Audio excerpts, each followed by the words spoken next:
Hindi ako bratinela o spoiled brat. Ang budget ng Pilipinas ay hawak lang ng 2 tao. Ang budget ng Pilipinas ay hawak lang ng 2 tao. Hawak lang siya ni Congressman Zaldico at ni Congressman Martin Romualdez. Yan ang katotohanan. Halimbawa ko dito, medyo mahaba ito, kaya pagpasensyahan mo. Ang halimbawa ko dito, sa DepEd muna tayo. Sa Department of Education, noong taong 2023, merong 5 billion na inapprove para sa classroom construction. Nagulat ako kasi merong mga lumapit na miyembro ng House na humihingi. Hinihingi nila yung 5 billion, parte ng 5 billion na budget. Wala kasi akong experience sa ganyan. At saka ang pagkakaintindi ko, pag inapprove na yan ng Office of the President, ibibigay na yan, pagdediretso na yon sa approval at trabaho ng Department of Education sa construction ng mga classroom. Nagulat ako, may humingi. Magkano ba ang amin dyan? Magkano ba ang amin dyan? So sinabi ko, hindi pwede ito. Kasi ang mangyayari nito, hindi magagawa ng Department of Education ang trabaho namin na mag-construct ng classroom ayon sa classroom backlog at sa prioritization base sa backlog at sa classroom construction. So sinabihan ko yung isang congressman, sabihan ninyo si Martin Romualdez na hindi pwede chap-chapin ang classroom construction na 5 billion. Kaya kung makikita ninyo sa budget proposal na approved ng Office of the President, 5 billion yon. Pero nung lumabas yung GAA o yung budget approved noong 2023, naging 15 billion siya. Dahil hindi nga ako pumayag na kunin yung 5 billion, dinagdagan nila ng 10 billion yung classroom construction ng Department of Education. Yung 10 billion na yon hindi kontrolado ng Department of Education. Controlled yon ni Congressman Zaldico at Congressman Martin Romualdez. Hindi ko na kailangan ng corroborative witness dito dahil makikita niyo yon sa papel. Makikita ng taong bayan yon sa papel. NEP, 5 billion, lumabas ang budget approved, 15 billion. So may iintindihan niyo, 'di ba? Bakit pa tayo magbo-budget hearing para sa Office of the Vice President? 2 tao lang naman ang nasusunod sa budget ng bayan natin. Halimbawa, taong 2024.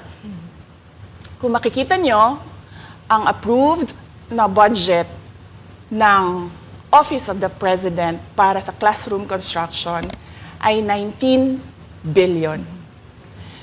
Noong lumabas na ang House version ng Appropriations Bill, ay naging 24 billion ito. So, approved 19 billion, paglabas sa House, naging 24 billion. At doon sa 24 billion na yon, kung hahanapin mo sa papel, kinuha nila ang 5 billion ng repairs ng classrooms at nilagay nila doon sa 19 billion para maging 24 billion siya. So ang naiwan sa repairs, sa kawawang mga classroom, ay 1 billion. Kaya, makikita nyo, sa papel, nandyan yan. Naging 24 billion. At hindi lang yan, dahil noong 2023 ay hindi ako pumayag na hindi masunod yung DepEd na rules sa paano mag-classroom construction based on need, ang ginawa ngayong 2024, inattach nila ang listahan na kung saan gagawin ang mga classroom construction worth 17 billion. Makikita nyo yon sa papel. Pagdating namin sa Senate, nakita yun ng mga senador. Tinanong nila ang Department of Education, totoo ba o hindi totoo na galing sa inyo ang listahan ng 17 billion ng mga classroom construction? So sabi namin sa mga senador, hindi totoo. Hindi namin magagawa yung trabaho namin. Hindi natin masasolve ang classroom backlog kung ganito ang nangyayari. Pwede ba ninyo kaming tulungan? Yung mga senador naman, very helpful sila. Oo, tulungan namin kayo. Kaya nga, kung makikita ninyo sa interpellation ng isang senador doon sa budget hearing sa Senate, tinanong niya diretso, galing ba sa DepEd ang listahan ng 17 billion?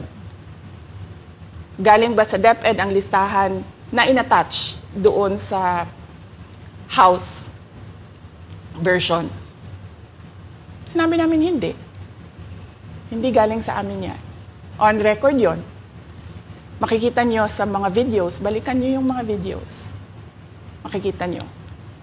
Yes, my concern, Madam Chair, Mr. President, under the GAB, I observed that there was an increase in the budget for the construction of new classrooms from 19.6 billion to 24.6 billion. However, this is my concern, which you mentioned earlier, that the repairs and rehabilitation of classrooms was decreased from 6.5 billion to 1.5 billion. I also have information, Madam Chair, Mr. President, that 24.6 billion allocated under the GAB, but only 9.8 billion from the allocation is left to the discretion of DepEd. Kaya hindi ko na kailangan ng witness kasi makikita nyo sa papel. Tapos dumating ang BICAM, walang nangyari dahil ang nasusunod doon ay si Congressman Zaldico at si Congressman Martin Romualdez. Kaya nandun pa rin naka-attach yung 17 billion na ginawang listahan ni Co at ni Romualdez. In fact, balik lang ako konti sa'yo ha. Kahit yung mga congressman, nakikita nila yung problema ng ginawa nila na pag-attach ng listahan sa budget. Kasi doon sa basic education hearing noong May 2024 ng House of Representatives, merong isang congressman nagreklamo, bakit ang tagal ng classroom construction? Bakit ang tagal? Sabi nung USEC ng DepEd, kasi may pabago-bago sa listahan ng DPWH dahil hindi kami ang gumawa ng listahan. Yeah, Mr. Chair, with respect to the 17 billion in Annex A of the GAA, we are not privy on how the school sites were chosen. So, be it as it may, how is it chosen?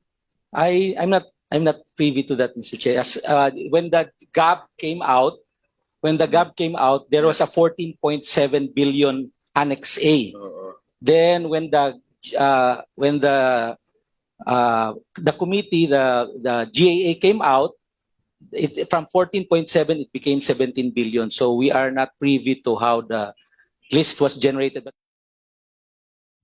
So dagdag ko lang yan doon sa confirmation na kinuha nila yung budget ng DepEd at isa yan sa mga rason kung bakit ako nag-resign sa Department of Education.